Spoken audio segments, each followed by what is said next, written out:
Boa noite, meus irmãos. Que a paz, o amor, a luz do Cristo Jesus se faça em nossos corações e nesse ambiente. E que a espiritualidade benfeitora desta casa nos ilumine, nos auxilie a todos.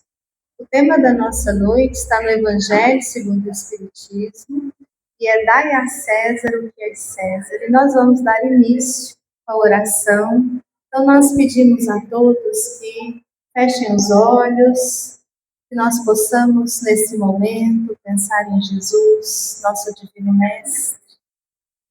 Amado Mestre Jesus, que nesse instante estejamos todos nós, encarnados, desencarnados, entregues ao Teu amor, à Tua luz. Derrama sobre nós os bálsamos, capazes de acerenar as nossas mentes, os nossos corações, que estejamos integrados a esta equipe tão linda de benfeitores do plano espiritual. Nos auxilia, Mestre, a compreendermos o Teu Evangelho, que nos liberta de nós mesmos, das nossas ignorâncias, das nossas dores. E assim, nesse instante, com a oração que nos ensinaste, todos nós vamos orar como se estivéssemos abraçados a Ti, recebendo o influxo da Tua paz e deixando aos Teus pés os nossos medos, as nossas ansiedades, as nossas dúvidas, ativando essa fé que está dentro de nós. Pai nosso, que estais nos céus, santificado seja o vosso nome. Venha a nós o vosso reino. Seja feita a vossa vontade, assim na terra como nos céus. O pão nosso de cada dia nos dai hoje. Perdoai as nossas dívidas, assim como perdoamos aos nossos devedores. E não nos deixes cair em tentação, mas livra-nos de todo mal. E que a Tua paz, Senhor, permaneça conosco. Assim seja.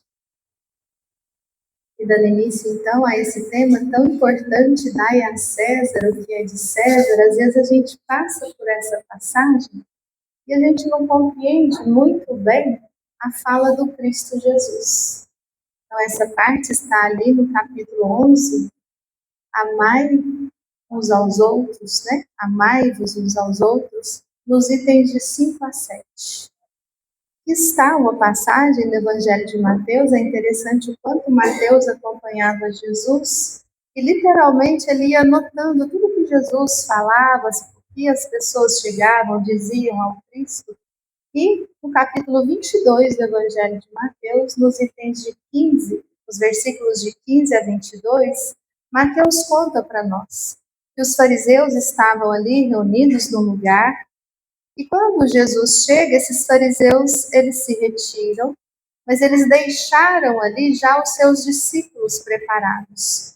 E esses discípulos, então, vendo Jesus, vão até Jesus e começam ali com elogios. Nós sabemos que Tu és da verdade, e vai ali falando que aquilo que Jesus falasse, eles acreditariam. E eles fazem, então, uma pergunta, um questionamento. Se era lícito pagar os impostos. Até hoje a gente tem essa discussão. Mas ali, se era lícito ou não pagar os impostos. E por que eles estavam perguntando? O interesse na resposta era, como se diz, 0%. Por quê? Porque os judeus, eles já tinham deixado o lado político e já estavam levando para o lado religioso a questão de pagar a César, ou seja, ao poder romano, esses impostos. Então, eles eram extremamente incomodados. E se Jesus falasse que deveria pagar os tributos, pagar os impostos, então esses judeus ficariam extremamente contrários a Jesus. Se Jesus falasse que não precisava pagar os impostos, então ali eles teriam conseguido colocar os romanos, o poder romano, contra o Cristo Jesus. Então ali é uma cilada para o Cristo. Qualquer coisa que ele respondesse, ele estaria o quê? Confrontando um dos dois lados, e o que eles queriam é que Jesus fosse preso, perseguido, e tudo o que acontece mais tarde. E naquele momento Jesus vai dizer com aquela palavra firme: hipócritas, por que me tentais? Jesus sempre coloca essa palavra hipocrisia de uma forma que nós possamos interpretar não para os outros, mas para nós. O que nós estamos querendo com os nossos questionamentos? E aqui a gente já começa a reflexão da noite. O que a doutrina espírita, o que o Evangelho de Jesus tem modificado a nós mesmos? Como que nós exercemos esses ensinamentos? E aí Jesus vai pedir o que nesse momento? Que alguém ali dê para ele uma moeda. Então ele pega aquela moeda e pergunta: de quem era aquela imagem que estava ali gravada na moeda? E eles vão responder que é de César. Então Jesus vai dizer o quê? Dai a César o que é de César e a Deus o que é de Deus. Muitos estudiosos de traduções vão dizer que, na verdade, o que Jesus disse é: devolvei a César o que é de César e devolvei a Deus o que é de Deus. Tem importância essa diferença? Desde que a gente entenda o sentido, não. Que a gente não está doando a César. Por quê? Aqui Jesus, ele vai ter uma interpretação de Allan Kardec muito interessante, que Jesus está dizendo que seja para César, ou seja, para Deus, que a gente dê, que a gente devolva de acordo com o que nós também gostaríamos que nos fosse dado, que nos fosse devolvido, que nos fosse feito. Por isso essa passagem está no capítulo Amai-vos uns aos outros. Porque quando a gente começa a entender aqui essa palavra eterna do Mestre Jesus, a gente vai entender que Jesus foi muito profundo numa separação. Quando a gente pensa, dai a César o que é de César, ou devolvei a César, aqui nós estamos falando da matéria, da riqueza material, dos bens materiais, do nosso próprio corpo físico. Então, nós vamos entendendo que estamos momentaneamente encarnados no mundo material. Então, quando nos é dito para dar a César o que é de César, é a compreensão de que nós estamos momentaneamente na matéria, mas que nós somos usufrutuários dos bens materiais. Esses bens materiais, por mais que a gente fale assim, eu trabalhei, eu ganhei o meu salário, eu conquistei esses bens com o meu trabalho, mas a gente vai levar essas conquistas conosco? Alguém acha que vai ficar aqui para sempre, que não vai desencarnar? Não existe isso. Então, nós estamos aqui de passagem. E os bens materiais a gente não possui, não é nosso. Nós somos usufrutuários. Às vezes, pessoas que têm tanta prepotência ali, tanto orgulho, tanta vaidade dos bens que possuem, não raramente o que acontece? Muitas vezes, essa riqueza material, ela passa de mãos. Então, são os reveses da fortuna, da matéria. Por quê? Porque nós temos uma providência divina. Pertencem a Deus. E Ele não faz de maldade. Nossa, deu tanto para aquele lá e agora tirou tudo. Não. Sempre tem o quê?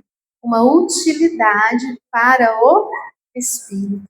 Então, nós estamos momentaneamente nesse corpo material, mas somos espíritos imortais. Dar a Deus, devolver a Deus o que é de Deus, é no sentido da nossa consciência, é no sentido da nossa verdadeira posse, aquilo que nós realmente possuímos. Então, quando a gente fala no progresso intelectual, a inteligência que a gente desenvolve, a gente não perde mais.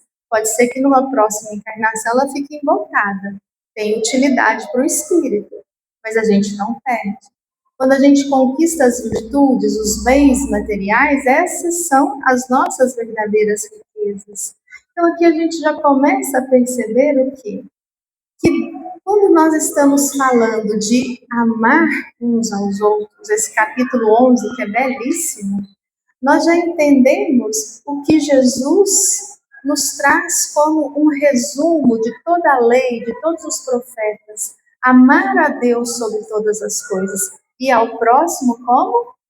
A nós mesmos. E nós temos várias, inúmeras encarnações, reencarnações, para potencializarmos essa centelha sagrada, essa centelha divina, esse amor que somos nós. E nós vamos alcançar uma plenitude, olha que bonito, de sermos imagem e semelhança do próprio Pai. Essa é a nossa jornada evolutiva. Hoje, todos nós que aqui estamos, nós estamos buscando enriquecer o espírito de conhecimento e de moralidade. Mas muitos de nós, mesmo tendo o conhecimento, seja da doutrina espírita, seja da verdade, em qualquer outro rótulo religioso, todos nós temos o conhecimento na consciência. Então, nós, quando temos essa maturidade do senso moral, ou seja, quando nós estamos buscando, nós que estamos aqui hoje, sexta-feira, feriado, nós estamos buscando o quê?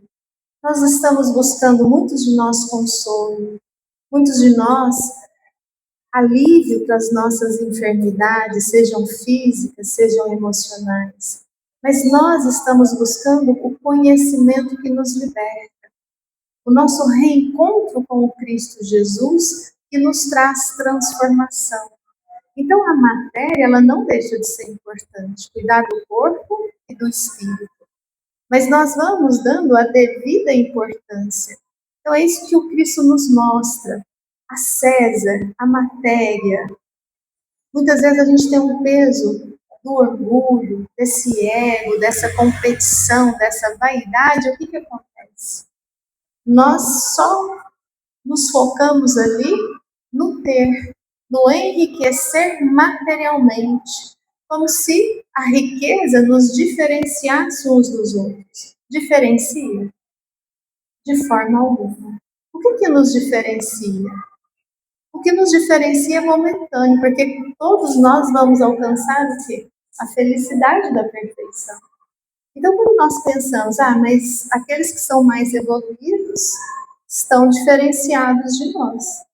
Mas são justamente os espíritos mais elevados, mais evoluídos. Vamos pegar Jesus, que é o espírito de qual ordem? De uma ordem pura. Ele é um espírito perfeito. É aquele que pode e diz para nós, eu e o Pai somos um. E nós? Nós é como se a gente ainda tivesse a cada encarnação, nas várias moradas da casa do Pai, é como se a gente estivesse fazendo o nosso download com Deus. Porque Deus está conosco. Mas e a gente? A gente vai se ligando a Deus. Quando a gente estiver completamente no divino, completamente em Deus, nesse momento nós também estaremos o quê? Perfeitos. Também estaremos uno com o Pai. O ápice da nossa evolução. Então, quando nós desperdiçamos o nosso tempo somente com a matéria, esse ter, esse apego à matéria, nós vamos, muitas vezes, deixando o principal de lado, que é a nossa evolução, que é o nosso crescimento espiritual. Quando nós falamos ali do exemplo, do revés, por exemplo, da fortuna, quando nós já temos o conhecimento, nós temos a capacidade de agradecer. Porque tudo que nos chega, se nós já entendemos que Deus, nosso Criador, nos ama, e Ele nos ama, que Ele é perfeito, que Ele é justo, então nós vamos entender que tudo que nos chega é para a riqueza do Espírito e não para a riqueza material. Quantas pessoas, diante das dores, das aflições, elas tomam um rumo totalmente espiritual? Existe um palestrante, ele já é daquela turma dos palestrantes famosos, os palestrantes assim, né? E ele conta a história dele, E ele fala que ele era uma pessoa muito rica até os 35 anos. Tinha ali herdado tudo dos pais e a vida dele era bem tranquila, era sair, buscar os investimentos. E aos 35 anos ele perdeu tudo materialmente falando, tudo, tudo. Qual que foi o pensamento que veio à mente? Suicídio. Aniquilar a vida, desgosto da vida. Mas um amigo falou para ele, falou, não, eu vou te levar numa casa espírita. E ele, com aquele pensamento, ele falou, eu vou para não desagradar meu amigo. E foi, e não por acaso, nada é por acaso, naquela noite, quem falava exatamente sobre o capítulo Bem-aventurados os aflitos, na parte do suicídio. E ali, na hora que fala suicídio, o que acontece com o nosso irmão? Começa a prestar atenção. Opa, esse é para mim, está falando para mim. E quando ele começa a prestar atenção, ele começa a ver lógica no que aquela pessoa estava falando. Então ele volta de novo, e hoje ele é palestrante. Então o exemplo dele é justamente esse chamado de Jesus. Quando nós damos tanta importância a matéria, é claro que a gente tem que viver a matéria. Nós temos que nos alimentar, nos vestir, temos que utilizar a inteligência para vivermos da melhor forma possível, porque a riqueza material não é de forma alguma algo errado, algo condenatório. Porque senão Deus colocaria nas mãos de alguns o quê? Uma condenação. Esse aqui, coitado, é rico, não entra no meio dos céus, não é bem assim. A gente vai entender que o que nós fazemos dos bens materiais, e a gente não precisa ser rico, não. Qualquer bem material, o que nós fazemos da matéria é que nós temos as consequências, que podem ser boas ou podem ser o quê? Prejudiciais. É o nosso livre-arbítrio, é a nossa escolha. E nós vamos percebendo hoje algo interessante que o Espírito Lázaro, ele vai falar ali no capítulo, se não me engano, número 9, Bem-aventurados os misericordiosos, no item de número 8, onde ele está falando de obediência e resignação, ele traz para nós uma informação interessante, que no nosso tempo, todos nós que estamos encarnados, é o nosso tempo. A gente tem mania de falar, meu tempo já passou. Não, passou não. Se a gente está aqui, não é nosso tempo.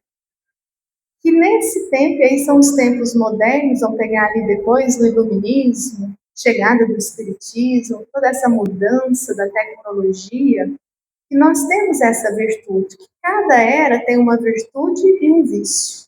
Então, a virtude do nosso tempo é a inteligência, o desenvolvimento intelectual.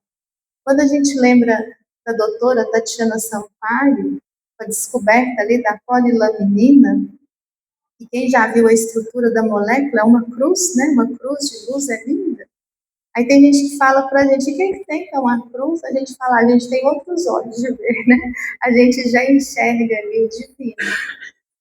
E o que antes para nós era impossível que alguém pudesse ser, por exemplo, tetraplégico e retornar a andar, hoje já tem 6 pacientes, mais 23 em experimentos. Então a gente vê que a tecnologia, essa inteligência nossa realmente é um mar.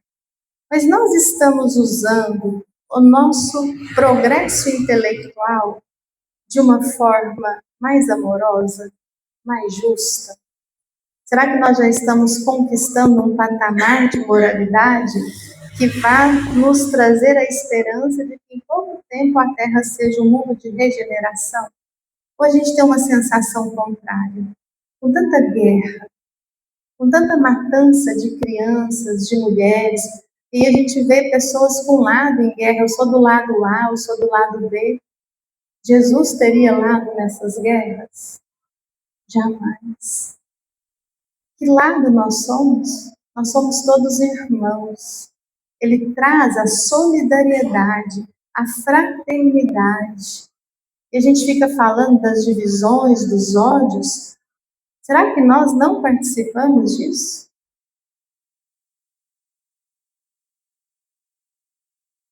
Porque de repente, nas coisas mais simples do dia a dia, de repente eu encontro uma amiga e essa amiga, ela não me cumprimentou direito. Vê que ela não tá bem, mas ela não me cumprimentou direito. O que que grita dentro de mim? A minha fraternidade, a minha solidariedade de entender que ela não está no bom dia, ou o meu orgulho? Também agora eu não cumprimento mais, não. Tá achando que, né, vai me tratar desse jeito? Então a gente vai criando o que também dissensões. E é o que Lázaro fala, o grande vício da nossa época é a nossa indiferença moral. Tem nada com aquela guerra, tem nada com essa violência que está acontecendo. Eu olho um irmão caído, mas eu não sei se eu vou ajudar, sei lá se ele vai me matar. A insegurança que a gente vive são provas. Nós estamos aqui de passagem. Quando a gente entender dar a Deus o que é de Deus, a gente valoriza o quê? O bem que todos nós trazemos latente em nós. A caridade. Lembrei de uma historinha, a gente tem, não sei se a gente já contou aqui, sobre essa indiferença moral. Uma historinha rapidinha, mas de um rato. Ali na fazenda, ele estava na cozinha, rato gosta de cozinha. E um fazendeiro chegou com uma ratoeira. Ele ficou desesperado. Falou, pronto, chegou minha hora. Mas ele foi tentar pedir ajuda. Então ele foi lá na galinha e falou, dona galinha, o dono da fazenda comprou uma ratoeira, tá armando a ratoeira e eu posso morrer. E a galinha, oh meu Deus, nossa, posso fazer nada, o que eu posso fazer? Eu não vou entrar lá e desarmar a ratoeira, tem jeito? Não. Então não é problema meu, é? Ó, eu sinto muito, seu rato, isso é problema seu. Ele desconsolado foi lá no porco, conversando com o porco, nossa, meu amigo, olha, eu vou fazer uma oração para você, então, né? É o máximo que eu posso fazer. A oração é o primeiro que a gente deve fazer. Mas quantas vezes a gente fala para alguém, vou orar por você, e a gente não ora? Porque se a gente fala, eu vou orar por você, e a gente ora com amor, com doação, quando a gente pede, intercede pelo nosso irmão, aqui a gente está sendo ativo, aqui a gente está sendo caridoso. Mas esse de boca para fora, não vou orar por você, vou pôr seu nome lá no caderno do centro, pode deixar. Chega que nem lembra e fala, os espíritos já sabem, né? Então a gente já encaminha. E ele então tentou também a dona Vaca, falou, dona Vaca, o que a senhora pode fazer? E ali ela pegou, escutou ele, mas também não tinha o que fazer. E naquela mesma noite, escuta-se lá o treco lá da ratoeira, e a mulher do fazendeiro falou, ó, pegamos o rato, foi lá à noite. Quando ela chegou perto da ratoeira, o que aconteceu? Não pegou o rato, pegou a cobra, uma cascavel. E no que pegou o rabo da cascavel e ela chegou perto, o que a cascavel fez com a fazendeira? Mordeu. No que mordeu, ela foi para o hospital. Não sei se é da época dos mais jovens, mas na nossa época, porque hoje acho que não pode nem levar comida para o hospital. Na nossa época podia, o que o pessoal levava para a gente quando a gente estava internado? Canja de galinha. Então a galinha, que não tinha nada com isso, virou canja. Ela piorou, os familiares começaram a vir visitá-la, e aí é muita gente para alimentar na fazenda, o porco também foi sacrificado. E ela infelizmente morreu, veio a vizinhança toda e foi churrasco mesmo. Então essa história nos fala da nossa indiferença moral. A gente está tão absorto com o que é de César, com a oportunidade de ter mais, e às vezes a gente esquece daquilo que é real, porque a matéria é ilusória. Mas a gente está aqui realmente de passagem. São provas, expiações para o nosso espírito. O espírito é real. Nós não somos corpos. Então, quando a gente entende que nós estamos aqui para progredir, não só intelectualmente, mas sobretudo moralmente, para escutarmos esse chamado, amai-vos uns aos outros, a nossa indiferença não é que ela termina de hoje para amanhã, mas a gente começa a trabalhar. A gente começa a entender que a dor do outro é nossa também. Porque quando a dor do outro não dói em mim, eu estou uma pessoa que a gente fala fria, né? Uma pessoa que não tem sentimentos. Ou seja, ainda na nossa ignorância, a gente desperdiça essa oportunidade. verdade.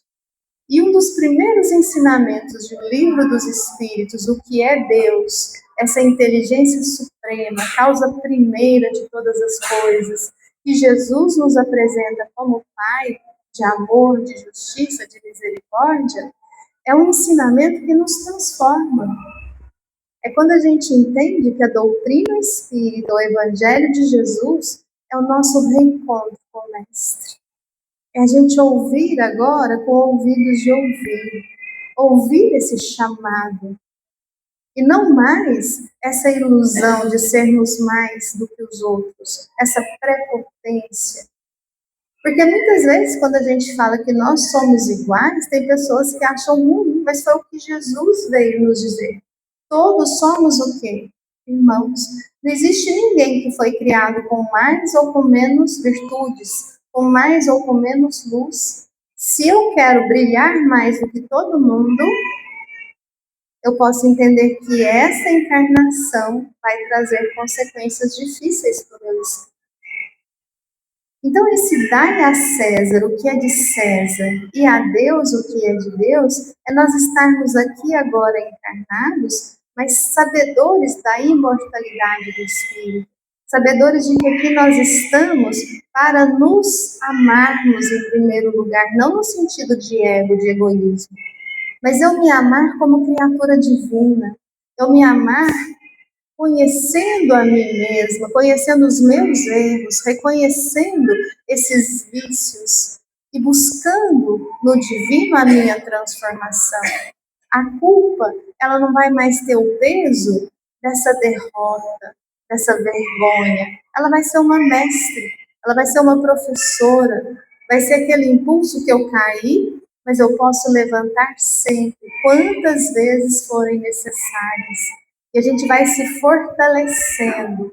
A gente vai se fortalecendo como seres humanos, porque nós estamos numa fase de humanidade, de humanização.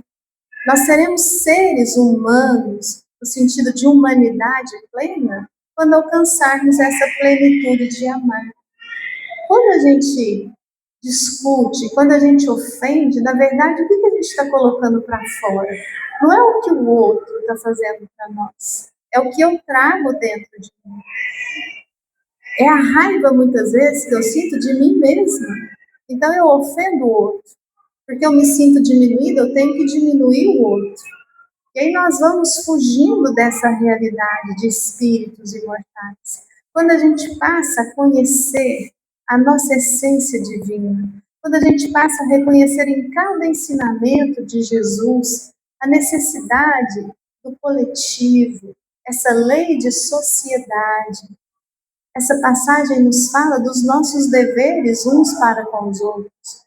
Vivemos em sociedade, será que a gente preocupa? Às vezes, com coisas simples, a gente está incomodando ali o nosso vizinho? Será que a gente conhece esses vizinhos? Será que na lei de trânsito a gente está pensando ali, eu sou um ser em evolução, ou a gente está agindo só sob instinto? Tudo isso traz consequências. Porque a lei está gravada em nós, está gravada na nossa consciência. E quando a gente resume tudo em fazer aos outros o que gostaríamos que fosse feito a nós, que é o que Kardec fala dessa passagem, então dá a César o que é de César. Tem que pagar o imposto, que a gente pague o imposto, que a gente cumpra as leis. Sabedores de que a lei divina é sempre o quê? Superior à lei dos homens. Então a gente coloca sempre o quê em primeiro lugar? Quando a gente coloca fazer ao outro o que eu gostaria que fosse feito a mim. A caridade, esse amor em ação.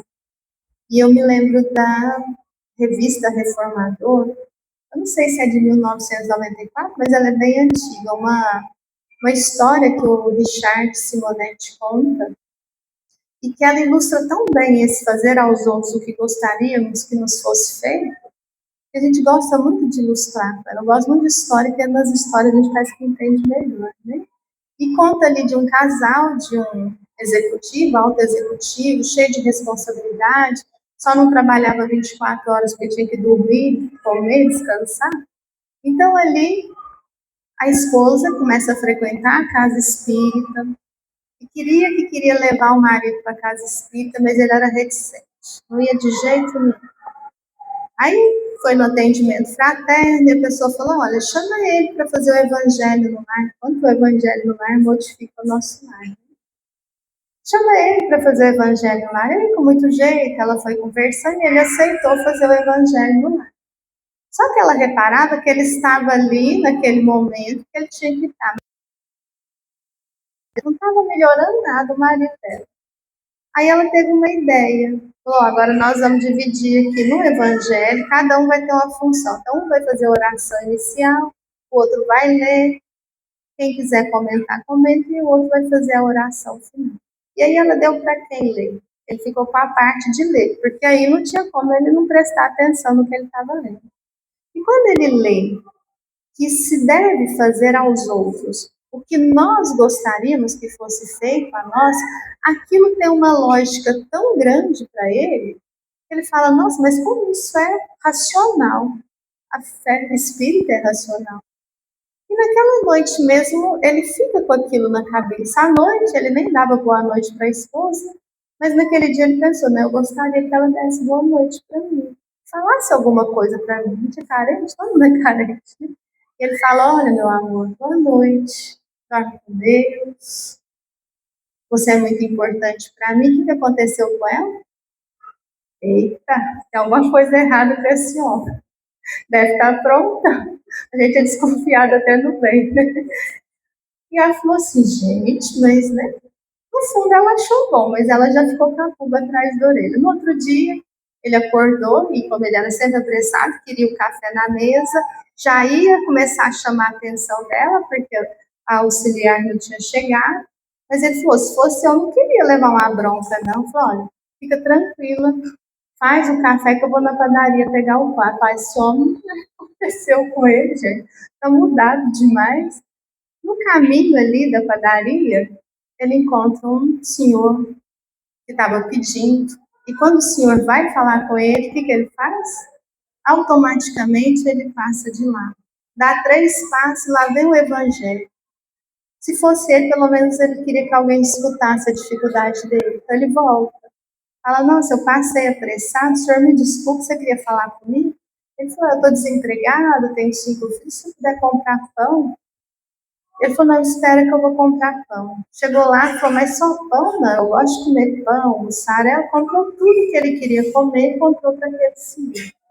Quando ele estava olhando nos olhos do senhor e entregando, ele falou: amanhã ele vai estar aqui pedindo de novo. Falou: olha, eu tenho uma empresa. O senhor passa lá, fala que fui eu que pedi para o senhor passar lá para eles te chamarem ali para o trabalho da limpeza. Pode ser? Aí aquele senhor ficou: nossa, muito obrigada. E aquela gratidão fez tão bem a ele. Ele chegou em casa feliz. Ele nem sabia porque ele estava feliz, mas ele estava feliz. Ele estava feliz porque ele estava em ação da própria essência. Nós somos amor, nós não somos ódio, nós não somos preconceito, nós somos amor. E ali ele vai para a empresa, ele ajuda muitos funcionários naquele dia, e ele volta justamente com essa paz no coração. É quando a gente dá a César o que é de César e a Deus o que é de Deus. A gente entende que o divino, que Deus, ele não está por aí. Ele está em tudo. Principalmente aonde? Em nós mesmos. Quando a gente consegue realizar aquilo que nós somos, que é o bem, que é a fraternidade, a solidariedade, a gente fica feliz. Bem-aventurados são os humildes. Felizes são os humildes, não os orgulhosos, não os prepotentes, arrogantes, preconceituosos. Bem-aventurados os aflitos, porque serão consolados. É quando a gente entende que cada dor, que cada aflição nos chega porque nós tomamos um caminho errado. E a consequência, essa lei de causa e efeito, é justamente para nos dizer: olha, você está no caminho errado, que não é da felicidade. Aqui você vai ter dor, aqui você vai ter sofrimento, ranger de dentes. E aí nós vamos despertar e ter a oportunidade de pegar o caminho novamente da felicidade. Bem-aventurados os mansos, porque herdarão a terra. esse momento que nós estamos, sim, de transição planetária. Que amanhã só estarão aqui os que já forem mansos e humildes de coração. É o que Jesus nos fala, eu sou humilde e manso de coração. Não vão reencarnar mais aqueles que estão ainda sob o jugo do ego, sob o jugo do orgulho, do egoísmo, da vaidade. Na nossa casa espírita, semana passada, veio uma mensagem muito curtinha, mas muito curtinha e muito profunda. Eu não lembro de cor, mas ela dizia mais ou menos assim, o título: ainda hoje guerras, ainda hoje prepotência, ainda hoje disputas, mas não mais amanhã. Porque amanhã o que vai acontecer? O raiar desse mundo regenerado, e não o raiar da regeneração, que esse já raiou. E que nesse mundo o sol brilha, mas o sol da bondade. Aqui estarão aqueles que não são indiferentes uns aos outros, mas aqueles que já compreendem que nós somos irmãos. E aí fala dessa sociedade voltada para que um auxilie o outro. Entendimento da matéria como aquele que dá ao espírito a oportunidade de crescimento. E não o apego à matéria, que nós temos que fazer tudo aqui, hoje, agora, temos que ter mais. Então, são lições que vão trazendo para nós essa bem-aventurança, esse sermão tão lindo de Jesus que parece uma escadinha para nós. Então, hoje, se a gente desenvolve humildade, mansuetude, se a gente entende que as nossas aflições são consequências do nosso livre-arbítrio, a gente vai amanhã entender outras bem-aventuranças. Como, por exemplo, bem-aventurados os que têm fome e sede de justiça, porque serão saciados. Quem tem fome e sede de justiça não é a gente gritar por justiça, é a gente ser justo. O que tem de maior justiça do que fazer aos outros o que nós gostaríamos fosse feito a nós? E aí vem a misericórdia, vem aquela bem-aventurança tão linda, bem-aventurados que têm puro coração, porque verão a Deus. Aqui nós estaremos em mundos materiais, vamos dizer assim, no sentido já de piedade, de misericórdia. E depois, alcançando a plenitude, bem-aventurados os pacificadores, porque serão chamados filhos de Deus.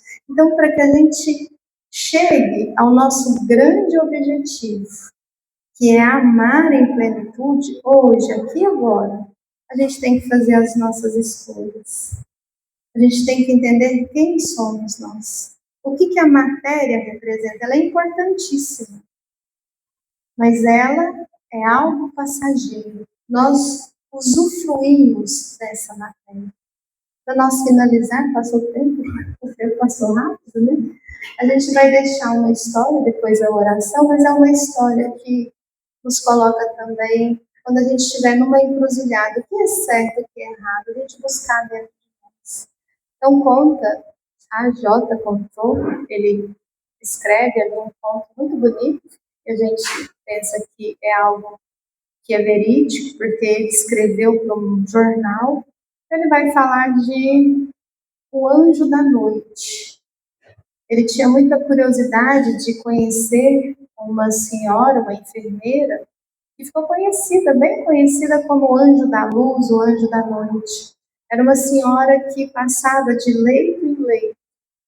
Durante toda a noite no hospital, ela passava de leito em leito, ela vigiava enfermo por enfermo, ela não dormia jamais. Ela descansava durante o dia, mas quando ela estava no hospital, ela não conseguia dormir, ela vigiava os pacientes. E ele vai lá entrevistá-la e ela vai contar que quando ela era muito jovem, o primeiro emprego dela no hospital, conheceu um jovem médico, que também era o seu primeiro dia naquele hospital. E aquele médico, ele estava ali orando a Deus, porque o primeiro paciente era uma criança. Tinha que fazer ali, né, a traqueostomia, e a cirurgia ela é muito bem sucedida. Ele fica muito feliz. A criança estava bem, a cirurgia foi bem sucedida. Ele então pede a ela, que já estava 2 dias ali trabalhando sem dormir, para que ela vigiasse. Quando a sedação passasse, ele podia levar as mãos e aí seria perigoso. E ela estava tão cansada que ela dá uma cochilada e a criança tira e vem a óbito. E aí aquele médico ele fica extremamente irritado. Chama ela e fala, olha, eu vou fazer aqui a sua carta, vou enviar para o conselho e você vai perder a sua profissão. Porque o que você fez é muito grave. Como que a gente fala para uma mãe que deu tudo certo e por causa do seu cochilo, da sua falta de sono, essa criança desencarna? E ele estava com muita raiva. E é o que ele iria fazer. E ela ficou esperando a demissão, chorava muito, porque o sonho dela era ser enfermeira. E ela pedia perdão a ele. Nossa, me perdoa, me perdoa. E aí ela vai contar que essa demissão nunca chegou. Então, que a partir daquele momento, por gratidão pela bondade daquele médico, ela nunca mais conseguiu dormir. Não no sentido negativo, mas pela gratidão. E todos nós, mesmo diante da dor, a gente tem que ter gratidão. Porque Deus sempre nos perdoa, sempre nos dá a oportunidade da reparação e de chegarmos à perfeição. Então, que nós possamos, nesse momento, agradecer a Deus, nosso Pai, por estarmos aqui hoje na terra. Que possamos dar a César o que é de César, mas que, sobretudo, possamos ter em Ti, nosso Pai, a nossa verdadeira luz interior, que saibamos ser caridosos, ainda não a caridade plena, mas que a gente se coloque a cada instante na posição de servir, que a oração seja sempre em espírito e verdade, jamais de forma automática. Que nós possamos na oração escutar a Tua voz, Pai, e lhe agradecer a todo instante por nos ter dado Jesus de Nazaré, que aqui esteve nos ensinando o caminho para alcançarmos a verdadeira felicidade. Ele que se colocou como caminho. A Ele a nossa gratidão, a esta casa que nos acolhe, a cada um de vocês e todos nós que possamos, nesse momento, receber esse divino bálsamo que nos envolve. Assim seja.